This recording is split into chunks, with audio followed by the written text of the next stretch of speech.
पहले सुनते हैं मुरली की मुख्य पॉइंट्स। बाबा ने कहा, इस समय योग बल से तुम बच्चे विश्व की बादशाही पाते हो। योग से ही बल मिलता है, ज्ञान से नहीं। याद से ही तुम्हारे पाप कटेंगे।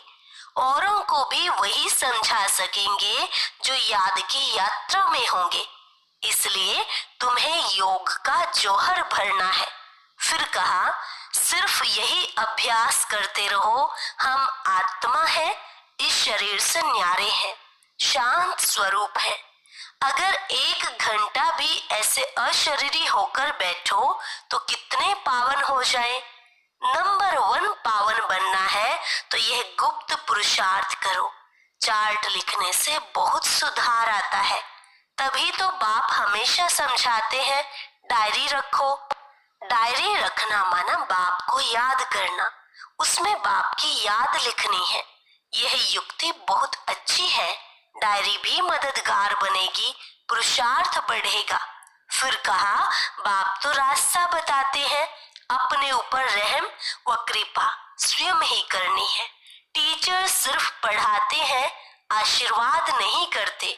आशीर्वाद, कृपा, रहम आदि मांगने से मरना भला। तुम्हें मुरलियां तो मिलती रहती हैं, वह रेगुलर पढ़नी है। मुरली पढ़ो तो तुम्हारी प्रेजेंट मार्क लगे, नहीं तो एब्सेंट पड़ जाएगी और पॉइंट्स भी मिस हो जाएंगी। और लास्ट में बाबा ने कहा, ड्रामानुसार जिन्होंने कल्प पहले बीज बोया है, वर्षा पाया है, वह आप ही सहयोग करेंगे। तुम कोई भी काम के लिए किसी से मांगो नहीं। कोई नहीं करेगा तो नहीं पाएगा। अब सुनते हैं मुरली को विस्तार से। मुरली का सार, मीठे बच्चे, तुम ड्रामा के खेल को जानते हो, इसलिए शुक्रिया मानने की भी बात नहीं है। तुम ड्रामा के खेल को जानते हो, इसलिए शुक्रिया मानने की भी बात नहीं है। प्रश्न, सर्विसेबल बच्चों में कौन सी आदत बिल्कुल नहीं होनी चाहिए? उत्तर, मांगने की। तुम्हें बाप से आशीर्वाद या कृपा आदि मांगने की जरूरत नहीं है। तुम किसी से पैसा भी नहीं मांग सकते। मांगने से मरना भला। तुम जानते हो, ड्रामा अनुसार कल्प पहले जिन्होंने बीज बोया होगा वह बोएंगे। जिनको अपना भविष्य पद उच्च बनाना होगा वह जरूर सहयोगी बनेंगे। तुम्हारा काम है सर्विस करना। तुम किसी से कुछ मांग नहीं सकते। भक्ति में मांगना होता, ज्ञान में नहीं। गीत, मुझको सहारा देने वाले, दिल कहे तेरा शुक्रिया। ओम शांति। यह बच्चों के अंदर से शुक्रिया अक्षर बाप, टीचर, गुरु के लिए नहीं निकल सकता, क्योंकि बच्चे जानते हैं यह खेल बना हुआ है, शुक्रिया आदि की बात नहीं है। यह भी बच्चे जानते हैं ड्रामा अनुसार। ड्रामा अक्षर भी तुम बच्चों की बुद्धि में आता है। खेल अक्षर कहने से ही सारा खेल तुम्हारी बुद्धि में आ जाता है। गोया स्वदर्शन चक्रधारी तुम आप ही बन जाते हो। तीनों लोक भी तुम्हारी बुद्धि में आ जाते हैं। मूल वतन, सूक्ष्म वतन, स्थूल वतन। यह भी जानते हो, अब खेल पूरा होता है। बाप आकर तुमको त्रिकालदर्शी बनाते हैं। तीनों कालों, तीनों लोकों, आदि मध्य अंत का राज समझाते हैं। काल समय को कहा जाता है। यह सब बातें नोट करने बिगर याद नहीं रह सकती। तुम बच्चे तो बहुत पॉइंट्स भूल जाते हो। ड्रामा के ड्यूरेशन को भी तुम जानते हो। तुम त्रिनेत्री, त्रिकालदर्शी बनते हो। ज्ञान का तीसरा नेत्र मिल जाता है।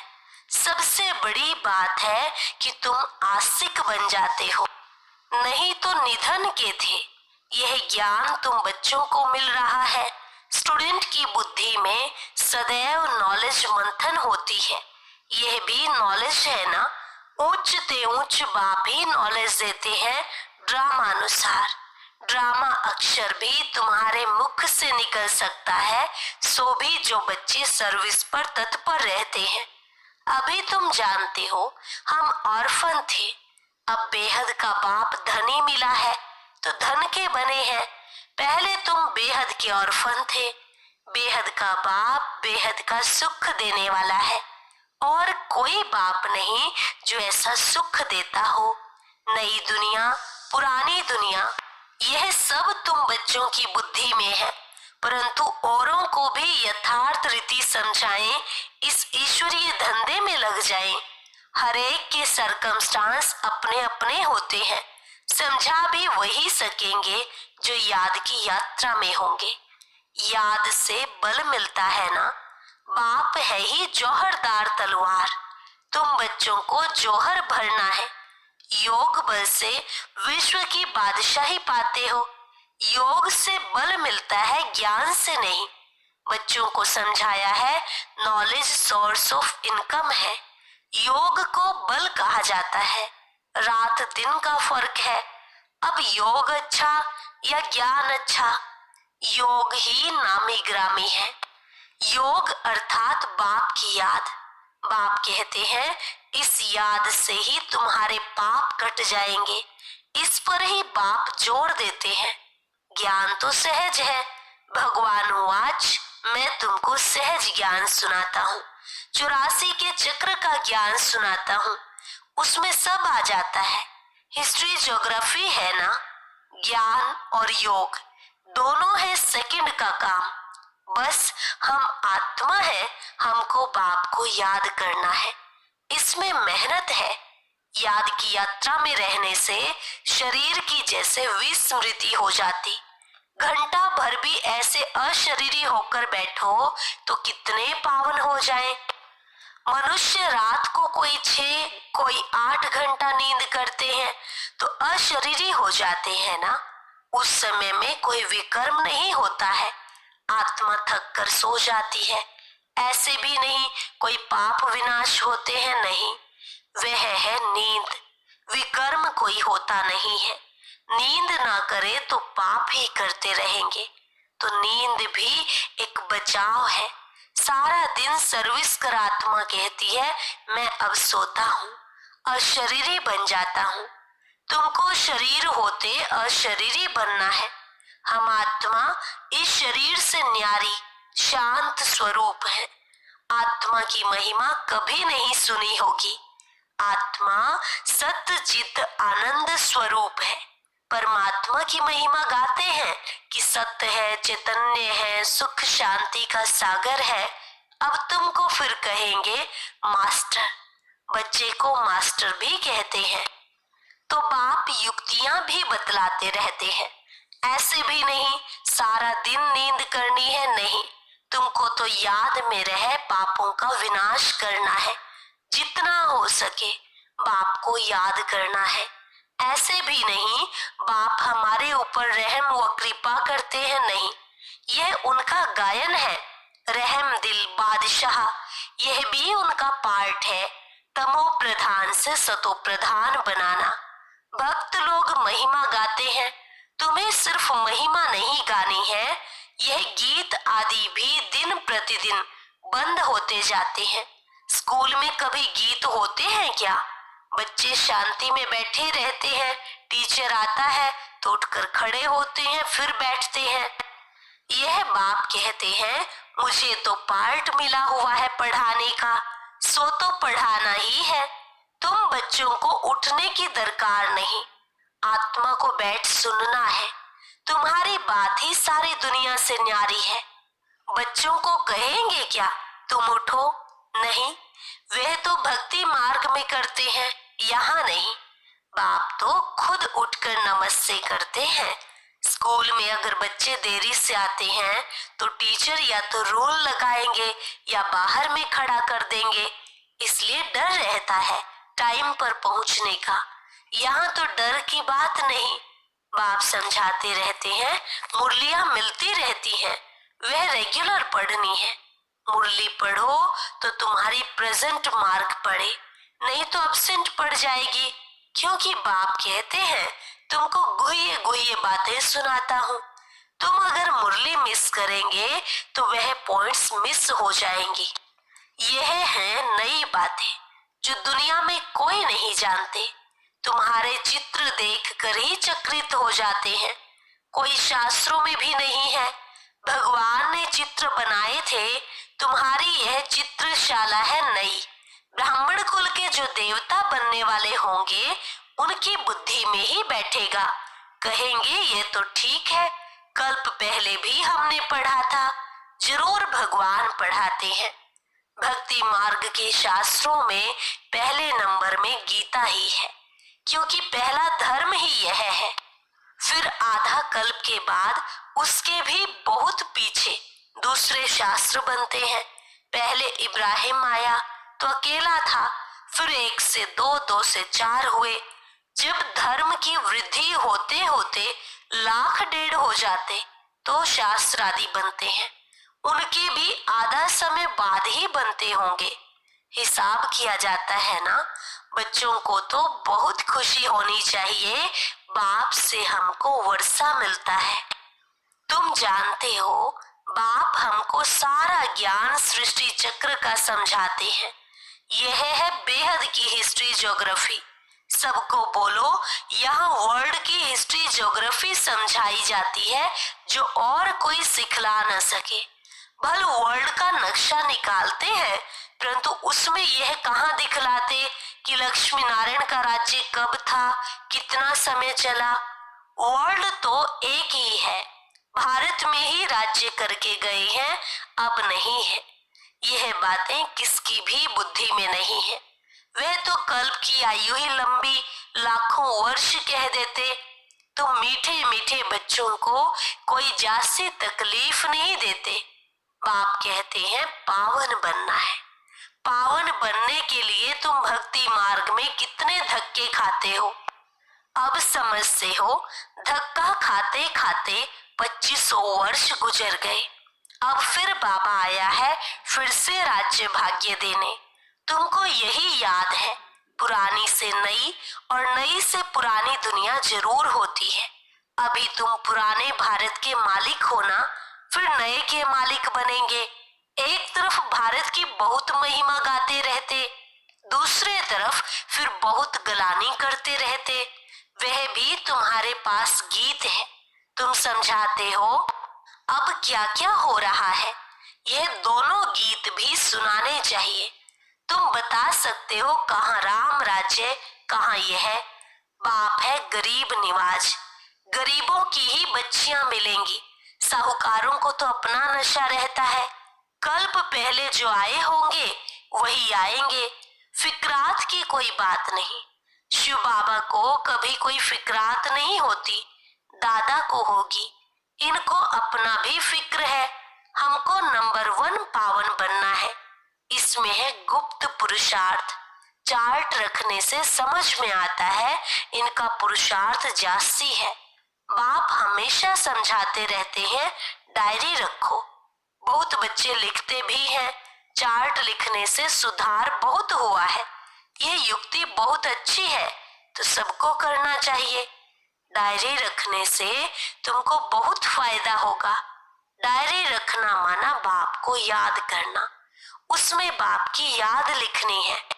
डायरी भी मददगार बनेगी, पुरुषार्थ होगा। डायरियां कितनी लाखों करोड़ों बनती हैं नोट आदि करने लिए। सबसे मुख्य बात तो यह है नोट करने की। यह कभी भूलना नहीं चाहिए। उसी समय डायरी में लिखना चाहिए। रात को हिसाब किताब लिखना चाहिए। फिर मालूम पड़ेगा ये तो हमको घाटा पड़ रहा है, क्योंकि जन्म जन्मांतर के विकर्म भस्म करने हैं। बाप रास्ता बताते हैं, अपने ऊपर रहम व कृपा करनी है। टीचर तो पढ़ाते हैं, आशीर्वाद तो नहीं करेंगे। आशीर्वाद कृपा रहम आदि मांगने से मरना भला। कोई से पैसा भी नहीं मांगना चाहिए। बच्चों को सख्त मना है। बाप कहते हैं ड्रामा अनुसार जिन्होंने कल्प पहले बीज बोया है, वर्षा पाया है, वह आप ही करेंगे। तुम कोई काम के लिए मांगो नहीं, नहीं करेगा तो नहीं पाएगा। मनुष्य दान पुण्य करते हैं तो रिटर्न में मिलता है ना। राजा के घर व साहूकार के पास जन्म होता है। जिनको करना होगा वह आप ही करेंगे, तुमको मांगना नहीं है। कल्प पहले जिन्होंने जितना किया है ड्रामा उनसे कराएगा, मांगने की क्या दरकार है। बाबा तो कहते रहते हैं हुंडी भरती रहती है सर्विस के लिए। हम बच्चों को थोड़े ही कहेंगे पैसा दो। भक्ति मार्ग की बात ज्ञान मार्ग में नहीं होती। जिन्होंने कल्प पहले मदद की है वे करते रहेंगे, आप पे ही कभी मांगना नहीं है। बाबा कहते बच्चे चंदा चीरा तुम इकट्ठा नहीं कर सकते, यह तो सन्यासी लोग करते हैं। भक्ति मार्ग में थोड़ा भी देते हैं उसका रिटर्न में एक जन्म लिए मिलता है। यह फिर है जन्म जन्मांतर के लिए। तो जन्म जन्मांतर के लिए सब कुछ दे देना अच्छा है ना। इनका तो नाम भोला भंडारी है। तुम पुरुषार्थ करो तो विजय माला में पिरोए जा सकते हो। भंडारा भरपूर, काल कंटक दूर है।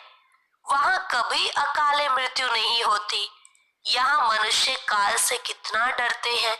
थोड़ा कुछ होता है तो मौत याद आ जाता। वहां ये ख्याल ही नहीं, तुम अमरपुरी में चलते हो। यह चीची मृत्यु लोक है। भारत ही अमर लोक था, अब मृत्यु लोक है। तुम्हारा आधा कल्प बहुत चीची पास हुआ है, नीचे गिरते आए हैं। जगन्नाथपुरी में बहुत गंदे गंदे चित्र हैं। बाबा तो अनुभवी है ना, चारों तरफ घुमा हुआ है, गोरे से सांवरा बना है, गांव में रहने वाला था। वास्तव में ये सारा भारत गांव है।